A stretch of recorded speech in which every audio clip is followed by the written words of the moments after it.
The Kenya Revenue Authority, KRA, is set to get unfettered access to information on the secret bank accounts held by Kenyans in 106 foreign countries, tightening the noose on tax evaders and beneficiaries of illicit wealth. The National Treasury, in a legal notice, disclosed that it is in the final stages of signing exchange of information agreements with multiple tax authorities across the globe, including popular tax havens such as Switzerland, Panama, the Cayman Islands, Bermuda, the British Virgin Islands, Mauritius, Jersey, and Monaco. In 2009, the G20 leaders declared that the era of banking secrecy was over, and the Global Forum on Transparency and Exchange of Information for Tax Purposes was called on to deliver this result.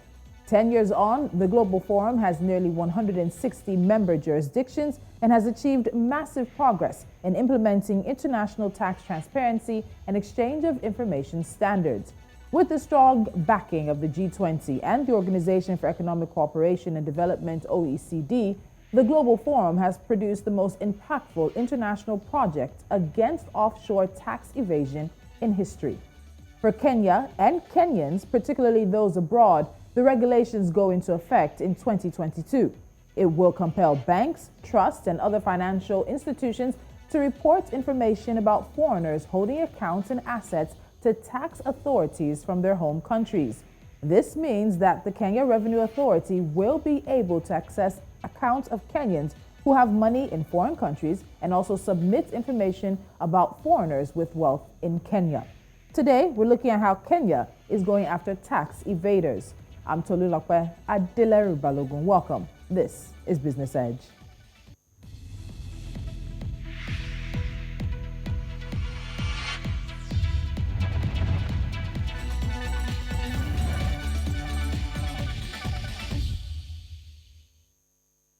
Joining me from Kenya is Business Edge regular Satchu. He's an Africa geo-economist and macro analyst, and also the CEO of Rich Management. Khan, welcome to Business Edge. Thank you so much for joining me.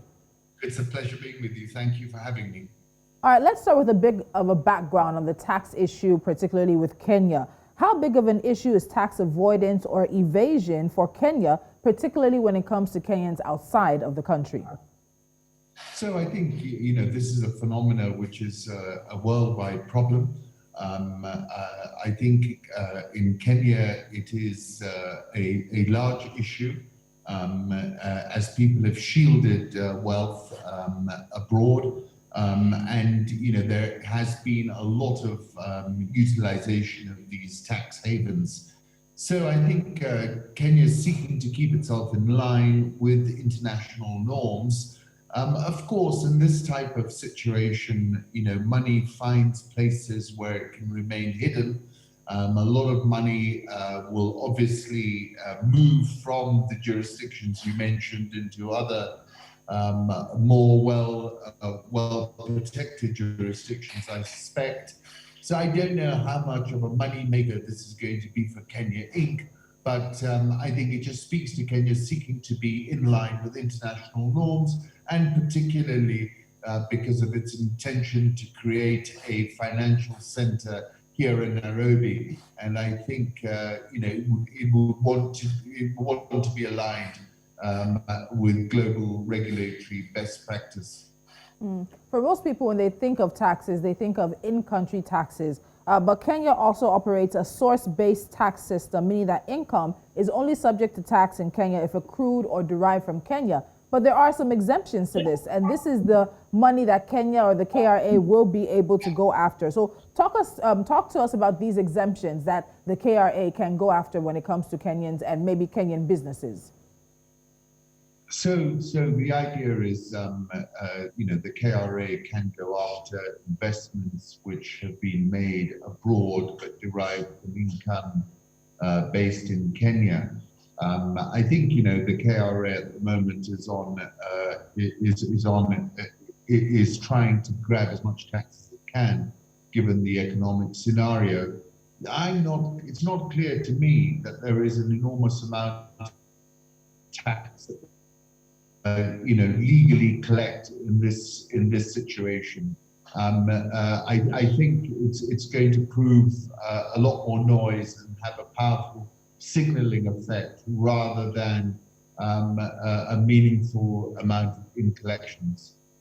Okay, so this has a bit of interesting background. So Kenya had signed, of course, I think about 2008, 2009, onto the MRA or MAC. As you said, we've seen the KRA ramping up activities. They've said they've met or even overshot a recent target. And we've also heard that part of the conditions attached to a recent $2.34 billion loan from the IMF was that the country raise its tax revenue. How much of this is a push of, one, this is just the option we have. We need more money right now, given Kenya's debt profile. Two, maybe it's the IMF, the international monetary lenders, bilateral lenders are pushing for a revamping of the tax structures. Or three, it's the natural progression of where things would be for Kenya and many other African countries at this time. That's a very interesting question. I think, clearly Kenya has come under significant oversight from the International Monetary Fund. We borrowed significant amounts at very generous interest rates, I have to admit. But, the quid pro quo for the IMF making these loans is that they look to have extra scrutiny over a country's finances.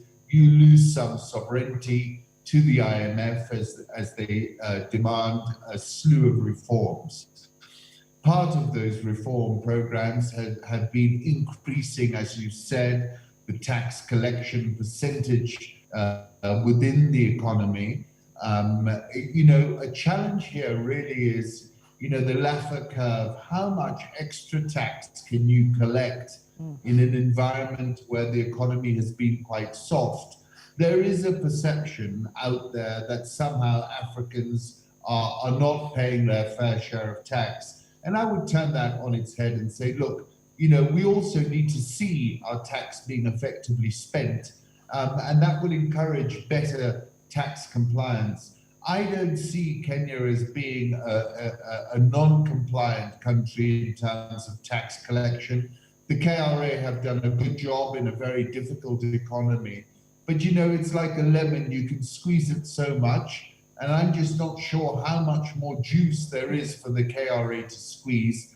And therefore, I think we're getting a lot of this signaling from the KRA. They're going to see what you're doing on social media. And I'm not so sure it's as effective in terms of increasing collections. Done a good job until now, but overall, I think we're taxed quite heavily because you're talking about direct taxes, you're talking about indirect taxes. For example, our fuel, we pay the price of fuel again in taxes, and the question is, how much further can you push tax collections? I think they're maxing out, in my view. And we'll touch on that social media taxation situation in just a bit. So let's talk a bit about the agreement. So when this comes into full force, the KRA will have access to bank account numbers, names, addresses, residence, tax identification numbers, dates of birth, persons listed as beneficiaries. When bank accounts are held by companies, information on registered owners of the entities will also be reported. Also to be disclosed is the amount of money held in the accounts or the value of the accounts and their surrender value if insured. How does all this information help fight cross-border tax evasion, avoidance schemes? Because that's really what the KRA and the Kenyatta administration is touting this agreement as sort of a win-win because it's going to help Kenya do that. This information that's going to be available to the KRA, how does it help? So essentially, it's increasing visibility and transparency, and it's dissolving geographical borders. So the KRA can take a 360-degree picture of individuals in Kenya and look at their global assets as a whole, and then take a perspective on what falls within their tax purview. So I think it's giving more visibility to the KRA. It's allowing them to take a bigger picture and therefore make judgments based on substantively more information. Now, the question is, whether the KRA are going to use that in an efficient and in an equitable manner, because there have been plenty of complaints here in Kenya that the KRA have acted beyond their jurisdiction. There have been cases where people have had money taken from their accounts, and then they've gone into dispute with the KRA, and people have felt that's been very, very unfair. So the question really, I agree with increased transparency. I think that's a good thing. I think it gives the KRA the information that they require to make better based decisions. But at the end of the day, it will boil down to how the KRA utilizes this new power and information, and therefore that for me is going to be the key issue. So one of the things I've seen and many people have asked is the issue of privacy and confidentiality.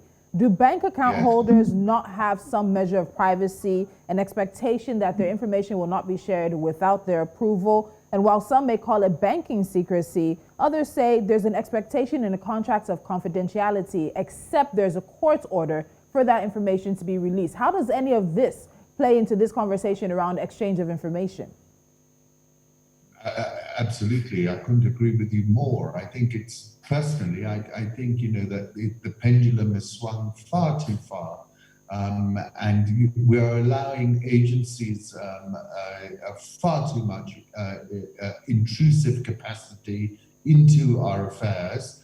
I think this is extremely dangerous, and it means that you are assuming that every tax authority is going to behave appropriately and that none of its employees are going to behave inappropriately, which I think is a very a big jump to be making. So I think there has to be a degree of secrecy and privacy, and you've got to be able to allow your citizens to have some kind of defense against a very intrusive tax and regulatory authority. So I think we're going, there is a balance, and we now have a disequilibrium, which is now favoring the regulatory authority very, very much.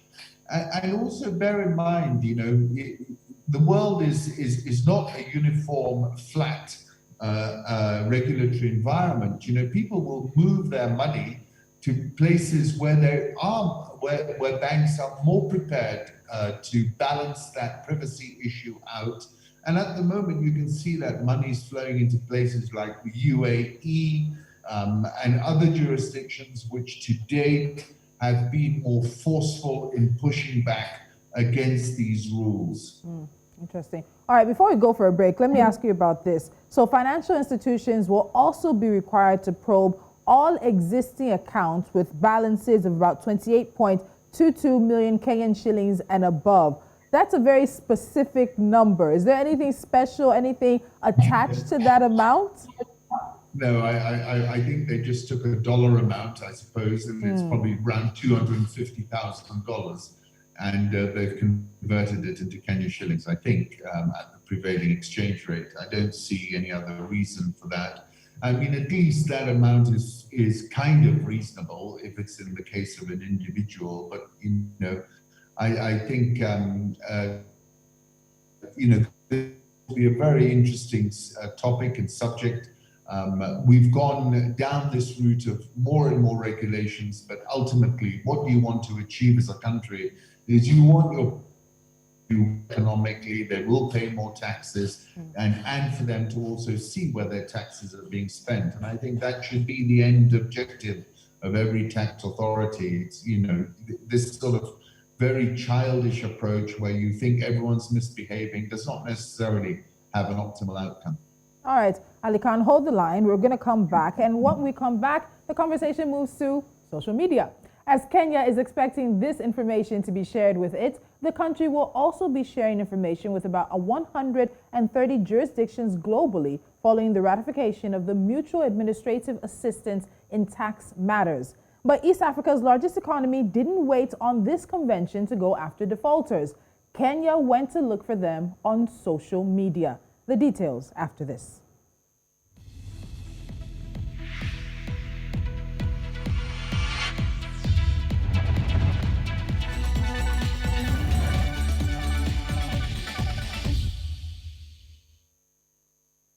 Still with me is Satchu, Africa geo-economist and macro analyst, as well as the CEO of Rich Management.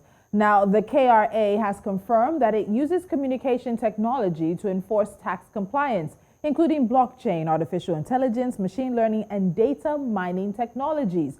And for wealthy Kenyans on social media, that translates to a new follower, but a new follower that is the tax man. The authority has a dedicated media monitoring team that looks at what is posted publicly on social media and compares it to see if declared sources of income and taxes paid are commensurate to the portrayed lifestyle. The KRA says there has been a steady rise in the number of individual taxpayers rushing to verify their tax compliance status. Ali Khan, let me bring you back into the conversation. Now, you've mentioned this earlier, and you're not sounding very sure that this method has quite worked. But what do you think? Because they said they've seen an increase, about 60% increase of people trying to be tax compliant. What do you think about this social media dedicated monitoring team for tax defaulters? So it's quite interesting. I mean, I think, of course, any tax authority should have some kind of forensic capacity to reconcile where they feel that there are significant divergences between tax paid and maybe, have people's public persona or public lifestyle. So, but I think, if you were a smart tax authority, you wouldn't necessarily rush around and publicize that fact. You would use that as evidence as you build a case vis-a-vis any individual. So I think what we have is a massive public relations effort by the KRA. And I think we should see this in that context. The KRA is appealing to its main stakeholder, which is the president of Kenya, to show that they're relevant. But really, this is a lot of drama and soap opera, in my view. I mean, you, of course, can have a department that's doing this kind of thing, but it's not necessary to run around and showboat the case, every other day. They've been doing it now for weeks on end. I think they're very pleased with themselves, but really, in the modern age, this kind of forensic capacity would be something that most tax authorities have, but you don't hear any other country telling us about it in the same way. But some would say if you don't blow your own trumpet, nobody will hear you. All right, so let's look closer at the agreement. So the OECD was very successful this year in getting the majority of countries to agree to a 15% corporate tax rate. Kenya and Nigeria are holdouts, and as of now, we do believe they're still holding out. But this is another step towards changing the global tax landscape. And the issue of tax havens and banking secrecy has been on. But we've seen some very popular tax havens come on board. The Switzerland is on board. We have the Cayman Islands. Panama is on board as well. Do you think this is the beginning of the end of the tax havens? Or as you're saying, money is going to find easy ways and move to places like the UAE? But is that space now shrinking? So, yeah, you're quite correct. The space is shrinking. More and more countries are finding it difficult to maintain that tax haven status. Switzerland was a classic example. Historically, anybody who was trying to shield their money legitimately or illegitimately would put it in Switzerland. Today, you've got to be a complete moron to be putting it in Switzerland if it has a poor history. So you can see that the world is moving. As I said, you're going to find places which are going to continue to be attractive. There have been reports that even the City of London remains very attractive for this kind of purpose. But ultimately, I think, what is a good idea is to equalize tax rates. You were mentioning the corporate tax rate of 15%, because ultimately, when you have high corporate tax rates, people will invest all their energies in trying to avoid paying those high tax rates. And this is a classic situation that happens in Africa. We have these sorts of 30% corporate tax rate, but who is paying those corporate tax rates except in most cases ourselves who are living in the country? Others who come to invest will find a scheme or a way of investing which will shield them from paying that sort of tax rate. So I think also as Africans, we need to look at our tax regimes and we need to be a bit smarter about how we operate. And I think, hopefully this is a wake-up call to our tax authorities to wake up and smell the coffee. And what is that? The coffee is getting as many people to invest in the country, putting a tax rate out there where everyone feels is fair and just and are willing to pay it, and stopping people, putting all their energies in tax avoidance schemes. You can look at countries, and they're classic examples. I'm sure the DR Congo has a corporate tax rate which is about double what this OECD rate is, but I bet you they've collected pennies on the dollar in tax. All right, so let me ask this. There are strict obligations relating to data collection, storage, reporting mechanisms, and even safeguards, as you've mentioned, that Kenya would be required to comply to prior to commencing the exchange of information.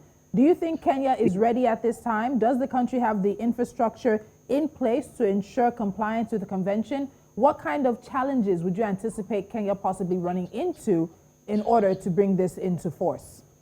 So I don't think Kenya's ready, but I think it's an enormous business opportunity, because you're going to find that you're going to have to localize a lot of this data. You're going to have to secure it. So there's going to be a massive demand for data centers, secure data centers, and the like. So I would turn it on its head, say that you're not reinventing the wheel, you're not having to create things which have not been created before, and also you're going to see a tremendous business opportunity for Kenya and other African countries in this space in particular. I think banking, bank-side demand for data centers, for capacity, for security is going to absolutely explode. And I think that's a unique business opportunity right now in the next sort of 24 months. All right, Ali Khan, we'll be watching this. We follow the OECD Global Corporate Tax Pact. We'll be watching this as well, and any other African country that decides to really take the bull by the horns regarding this. Conversations around taxation are going to continue on the continent for the longest time, but we'll definitely be focusing on some of this. Ali Khan, Satchu, thank you so much for joining me from Kenya. Thank you for having me. All right. And as we said, given the fact that African countries are trying to come out of the global pandemic, we're trying to widen our tax nets and we're trying to bring more Africans into the tax net. Conversations surrounding tax will continue for a very long time here on the continent, and Business Edge will be there as those conversations are happening. Our next conversation point is NC4 to watch, a few stories we're keeping our eyes on.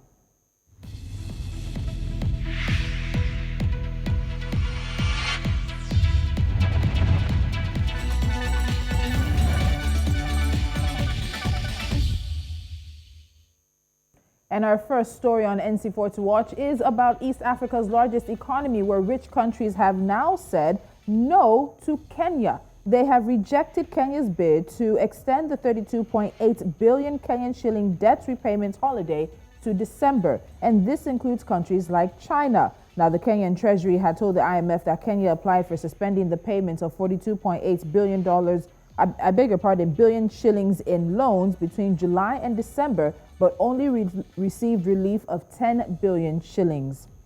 The Center for Economics and Business Research says the world economy is set to surpass $100 trillion for the first time in 2022, 2 years earlier than previously forecast. Douglas McWilliams, the CEBR's deputy chairman, says global gross domestic product will be lifted by the continued recovery from the pandemic, although if inflation persists, it may be hard for policymakers to avoid tipping their economies back into recession. Now, despite the outbreak of a fourth wave of the coronavirus pandemic, which has been exacerbated by the new Omicron variant globally, hospitality centers in Nigeria are back in business. Lagos, the commercial nerve center, and Abuja, the administrative capital of the country, have seen many of their top hotels and event centers as well as resorts fully booked for the holidays. And finally, movie industry watcher Exhibitor Relations has said that the new Spider-Man became the first billion-dollar grossing film of the pandemic era over the Christmas weekend. The movie reached the milestone while holding firmly to the North American box office top spot. And that's Business Edge. Don't forget to follow us on social media. We are at News Central TV. You can head to our website. You can, of course, download our mobile app and take us with you wherever you go. But don't forget, 11 a.m. West African time, Business Edge puts African business, the economy, and financial conversations front and center. I'm Tolulope. Adeleru-Balogun. Have a fantastic day.